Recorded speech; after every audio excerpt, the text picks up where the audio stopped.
नमस्कार विद्वान साथियों, लर्न पावनम संस्कृतम चैनल पर आपका स्वागत है। साथियों, आज हम रीट लेवल सेकंड पेपर का अध्ययन करेंगे और अपने आप का मूल्यांकन करेंगे।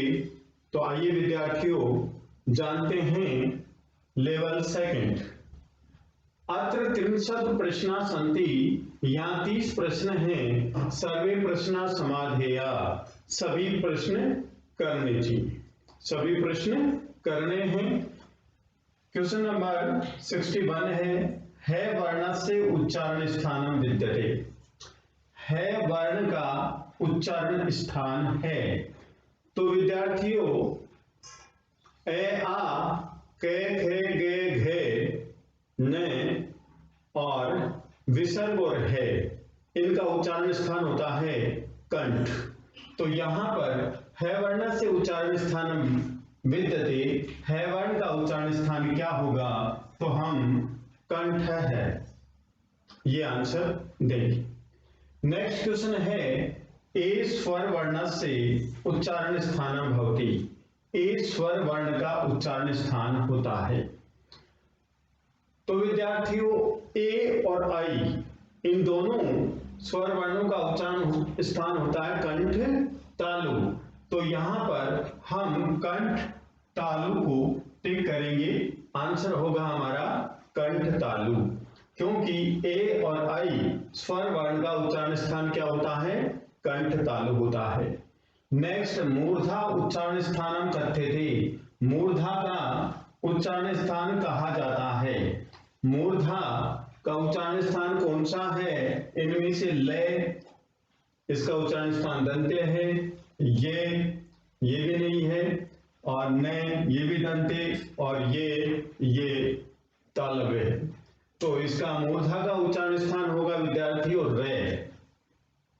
ये क्या होगा? रे। स्वरा स्वर कति ही, स्वर कितने हैं? तो मूल रूप से हम माहेश्वर सूत्रों में देखते हैं तो मूल रूप से जो स्वर हैं अच स्वराः, मूल रूप से कितने स्वर होते हैं विद्यार्थियों? मुख्य रूप से 9 स्वर होते हैं। तो हम जो आंसर डी है इसको टिक करेंगे। मुख्य रूप से स्वर होते हैं 9। क्वेश्चन नंबर 65 त्रिशब्दस्य स्त्रीलिंगे है प्रथमा विभक्ति बहुवचने रूपम होती। त्रिशब्द का स्त्रीलिंग में प्रथमा विभक्ति के बहुवचन में रूप होता है। तो प्रथमा विभक्ति बहुवचन का रूप क्या होगा? त्रीणि नपुंसकलिंग है, यहां पर त्रय है पुल्लिंग, त्रि भी ये तृतीया विभक्ति है। तो आंसर हमारा होगा तीसरे है। नेक्स्ट आंसर हमारा क्या होगा? तीसरे। तो बी को टिक लगाएंगे। तीसरे तीसरे है, तीसरा भी तीसरा भे तीसरा भे, तीसरे नाम तीसरेशु, इस प्रकार त्रिशब्द के रूप चलते हैं विद्यार्थियों। तो ये हमें ध्यान रखना है। अब विद्यार्थियों नेक्स्ट क्वेश्चन नंबर 66 देखते हैं। प्रश्न संख्या 66 देखिए। क्वेश्चन संख्या 66 वेदाः सन्ति। वेद कितने होते हैं? अब यहां पर हम क्या लिखेंगे? चत्वारि, चतस्र, चत्वारः, चतुरः। तो विद्यार्थियों वेदाः, वेद है, वेदौ वेदा प्रथमा विभक्ति में है। तो जो चतुर शब्द है संख्यावाचक, उसको भी हम पुल्लिंग में प्रथमा विभक्ति में लिखेंगे, क्योंकि जो वेद शब्द है ये पुल्लिंग है, इसलिए हम संख्या भी पुल्लिंग में और प्रथमा विभक्ति में लिखेंगे। तो हमारा उत्तर होगा चत्वारः। चत्वारः वेदा सन्ति, 4 वेद होते हैं। नंबर 2 है 66 किया 67। क्वेश्चन नंबर 67 लता शब्द से सप्तमी बहुवचने रूपम होती। लता शब्द का सप्तमी बहुवचन में रूप होता है। तो सप्तमी बहुवचन में रूप क्या रूप होता है? लतायाम लतयो लतासु। तो विद्यार्थियों लतासु, यहां पर लतासु ये भी लिखा हुआ है, लतासु ये भी लिखा हुआ है। लता नाम षष्ठी विभक्ति बहुवचन है और लताः प्रथमा और द्वितीय विभक्ति बहुवचन है। तो हमारा उत्तर होगा ये विद्यार्थियों लतासु। कभी भी ये जो मूर्धन्य शकार है इसको हम लतासु में नहीं लिखेंगे क्योंकि ये दंते सखारी आएगा, लतासु, लतासु। ठीक है। नेक्स्ट क्वेश्चन नंबर 68, पितृ शब्दस्य षष्ठी बहुवचने रूपम विद्यते। पितृ शब्द का षष्ठी बहुवचन में रूप होता है।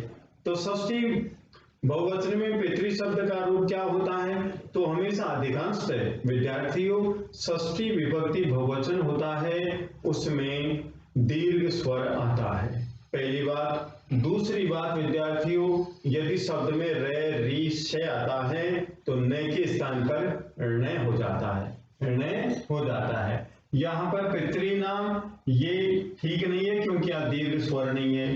पितृसु ये सप्तमी विभक्ति बहुवचन है। पितृनाम यहाँ पर भी ये री है, दीर्घ नहीं है। पितृनाम यहाँ पर री दीर्घ है और ने का न हुआ है, तो पितृनाम शब्द सही है, षष्ठी विभक्ति बहुवचन। ठीक है। क्वेश्चन नंबर 69 देखिए, अस धातु, अस धातु का लोट लकार से, लोट लकार का मध्यम पुरुष एकवचने रूपम भवति, मध्यम पुरुष एकवचन में रूप होता है। तो मध्यम पुरुष एकवचन में अस धातु का रूप क्या होगा? अस्तु स्ताम संतु एधि स्तम सानी असावसामय। तो मध्यम पुरुष एकवचन विद्यार्थी होगा एधि, क्योंकि जो असी है ये लट लकार का है, संतु ये प्रथम पुरुष बहुवचन है और असानी ये उत्तम पुरुष एकवचन है। तो मध्यम पुरुष एकवचन यहां पर होगा एधि। नेक्स्ट क्वेश्चन नंबर 70, सह धातु लट लकार से उत्तम पुरुष एकवचने रूपम भवति। सह धातु का लट लकार का उत्तम पुरुष एकवचन में रूप होता है। आत्मनेय पद में देखिए रूप क्या होता है। आत्मनेय पद की यदि हमें कोई भी धातु आती है तो बोल करके देख लेंगे। जैसे सेव धातु है, सेवते, सेवेते, सेवंते, सेव से सेवेते, सेवध्वे, सेवे। उसी प्रकार से सहे, यहां पर उत्तर होगा हमारा सहे। ठीक है। नेक्स्ट क्वेश्चन नंबर 71, क्री धातु लंग लकार से उत्तम पुरुष बहुवचने रूपम विद्यते। क्री धातु का लंग लकार का, लंग लकार का भूतकाल का उत्तम पुरुष बहुवचन में रूप होता है। उत्तम पुरुष बहुवचन में क्या रूप होता है? क्री धातु का। तो उत्तम पुरुष बहुवचन और लंग लकार, तो हम बोल करके देखें और अच्छी तरह से याद है तो हम आसानी से लिख सकते हैं कि उत्तम पुरुष बहुवचन कौन सा है। तो यहाँ पर विद्यार्थियों देखिए अपूर्व में है, तो उत्तम पुरुष बहुवचन में विसर्ग नहीं आता है। अकर्वम ये उत्तम पुरुष एकवचन है और अकरो यहाँ पर भी विसर्ग आती है, ये मध्यम पुरुष एकवचन होता। तो अकुर्म ये है उत्तम पुरुष बहुवचन का हमारा रूप, अकुर्म उत्तर सही होगा। नेक्स्ट क्वेश्चन नंबर 72, पा धातु लट लकार से प्रथम पुरुष बहुवचने रूपम अस्ति।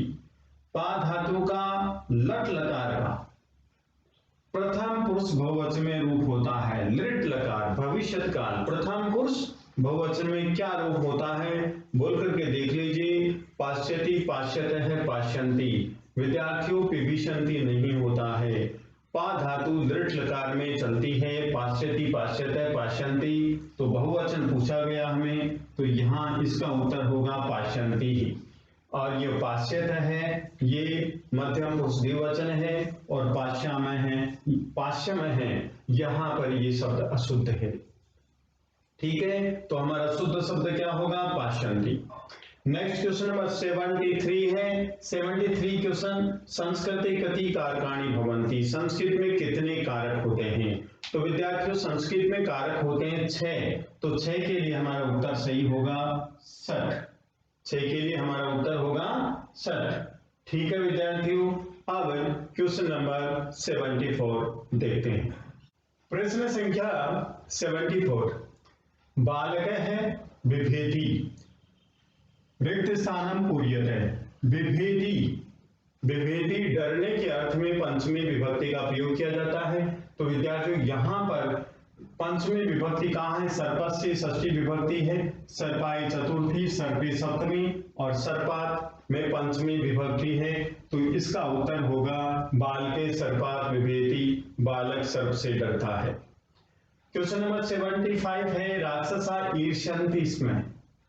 समुचित पदेन रिक्त स्थानम पूरयेत्। राक्षस ईर्ष्या करते थे, समुचित पद से रिक्त स्थान पूर्ण कीजिए। तो ईर्ष्य धातु होती है, उसके योग में चतुर्थी विभक्ति का प्रयोग किया जाता है। तो विद्यार्थियों यहाँ पर चतुर्थी विभक्ति देखिए, देवानाम षष्ठी बहुवचन है, देवई तृतीया विभक्ति बहुवचन, देवेशु सप्तमी विभक्ति बहुवचन और देवेभ्ये ये षष्ठी विभक्ति बहुवचन है। तो हमारा उत्तर हुआ देवेभ्ये है। क्वेश्चन नंबर 75 है, गोविंद सिरसा खलवाटे है। गोविंद सिर से गंजे हैं, इत्यत्र रेखांकित पदे कारणम स्पष्टयत्। यहाँ रेखांकित पद में कारण स्पष्ट कीजिए। तो यहाँ पर किस कारण से तृतीया विभक्ति का प्रयोग किया गया है? तो विद्यार्थियों किसी भी अंग में विकार होता है तो वहां पर तृतीया विभक्ति का प्रयोग किया जाता है। तो यहाँ पर हमारा उत्तर होगा अंग विकारार्थे। अंग विकारार्थे, किसी भी अंग में विकार होता है तो जिस अंग में विकार होता है उसमें तृतीया विभक्ति का प्रयोग किया जाता है। क्वेश्चन नंबर 77, शक्तिम अनतिक्रमे इत्यत्र समस्त पदम सूचयत्। शक्तिम अनतिक्रमे शक्ति के अनुसार यहाँ समस्त पद बताइए। तो समस्त पद क्या होगा विद्यार्थियों? समस्त पद देखिए, अनतिक्रम का क्रमे का मतलब होता है अनुसार, यथा और शक्तिम शक्ति। तो यहां पर उत्तर हमारा होगा यथाशक्ति, शक्ति के अनुसार, यथाशक्ति शक्ति के अनुसार होगा। नेक्स्ट है गो सुखम इत्यत्र समास है। यहां समास क्या है? गो सुखम, गाय का सुख। तो विद्यार्थियों हिंदी में हम इसका अर्थ स्पष्ट करते हैं, गाय का सुख का के की। तो संबंध कारक हुआ, संबंध कारक में षष्ठी विभक्ति होती है तो तत्पुरुष समास हुआ, संबंध तत्पुरुष समास। तो गो सुखम संबंध तत्पुरुष समास हुआ। तो यहाँ पर तत्पुरुष है तो हम तत्पुरुष को टिक करेंगे। नेक्स्ट क्वेश्चन 79, त्रियाणाम लोकानाम समाहार, तीन लोकों का समूह, समस्त पदम वर्तते, समस्त पद है। तो यहाँ पर समस्त पद क्या है? तीन लोकों के समूह को क्या कहते हैं विद्यार्थियों? त्रिलोकी। तो यह है द्विगु समास। पितरौ इत्यत्र विग्रह कार्य, पितरौ यहाँ विग्रह कार्य क्या होगा? विग्रह क्या होगा विद्यार्थियों? पिता च माता च। यहाँ पर विग्रह होगा पिता च माता च। ये है द्वंद्व समास। बालः चलति इत्यत्र संधि करणीय, यहाँ संधि कीजिए। बालः चलति विसर्ग के बाद में च होने पर शे आ जाता है। कौन सा से आता है विद्यार्थियों? ये। तो इसकी संधि हुई बालश चलति, बालश चलति। प्रेजते संधि विच्छेद कार्य, प्रेधन एजते, प्रेधन एजते। यहां पर इसका संधि होगा ये, प्रेधन एजते। को अस्ति इत्यत्र के संधि, को अस्ति, यहाँ कौन सी संधि है विद्यार्थियों? यहाँ पर है पूर्व रूप संधि। देखिए पूर्व रूप चिन्ह भी है और ओ, और ए के बाद में यदि ए आता है तो ए के स्थान पर पूर्व रूप चिन्ह हो जाता है। तो यहाँ पर क्वेश्चन नंबर 83 का उत्तर होगा पूर्व रूप संधि। अब प्रश्न संख्या 84 देखते हैं।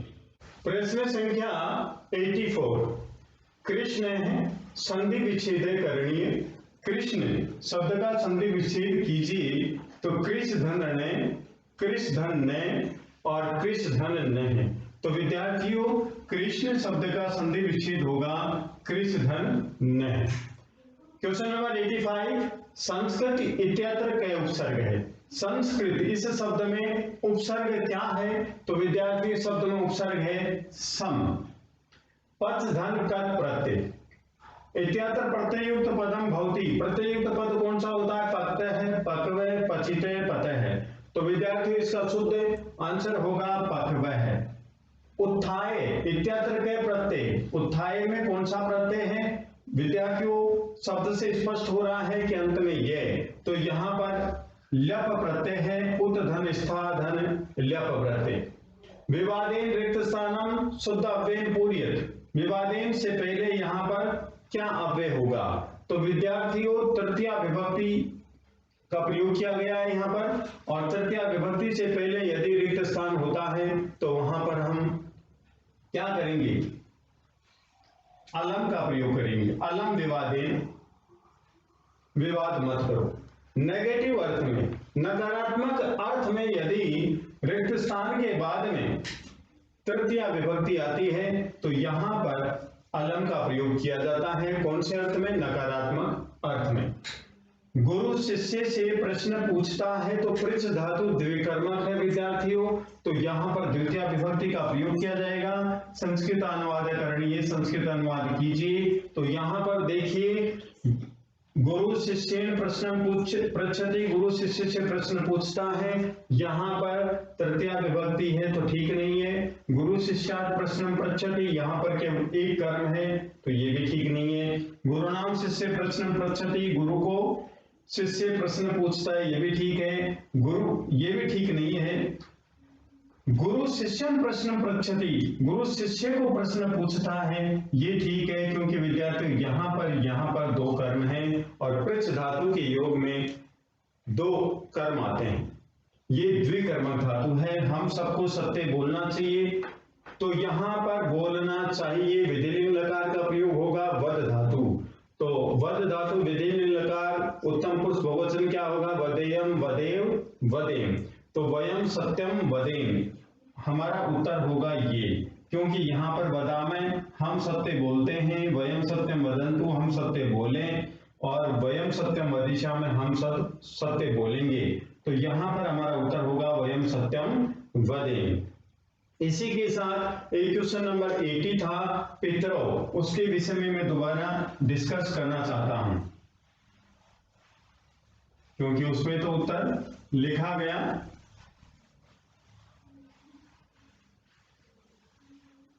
क्वेश्चन नंबर 80 था, वहां पर लिखा हुआ विद्यार्थियों पितरौ, पितरौ, और इसका समास विग्रह पूछा गया है। तो विद्यार्थियों देखिए, पितरी चे, मातरी चे, इन दोनों का एक शीर्ष क्या होगा? पितरौ होगा, पितरौ। और पितरौ का हम समास विग्रह करेंगे तो विद्यार्थियों करेंगे माता चे, पिता चे, माता चे, पिता चे। कई पुस्तकों में पिता चे, माता से भी लिखा गया है, लेकिन राइट उत्तर, एकदम करेक्ट आंसर माता से पिता से होगा। तो ये दोबारा इसलिए बताया गया है विद्यार्थियों, ये है एक शीर्ष द्वंद्व समास पितरौ। इसका उत्तर वहां पर लिखा गया पिता से माता से, लेकिन इसका उत्तर एकदम राइट होगा माता से पिता से, माता से पिता से। तो विद्यार्थियों, यदि आपको ये वीडियो पसंद आया तो आप लाइक कीजिए, शेयर कीजिए, कमेंट कीजिए, सब्सक्राइब कीजिए। धन्यवाद।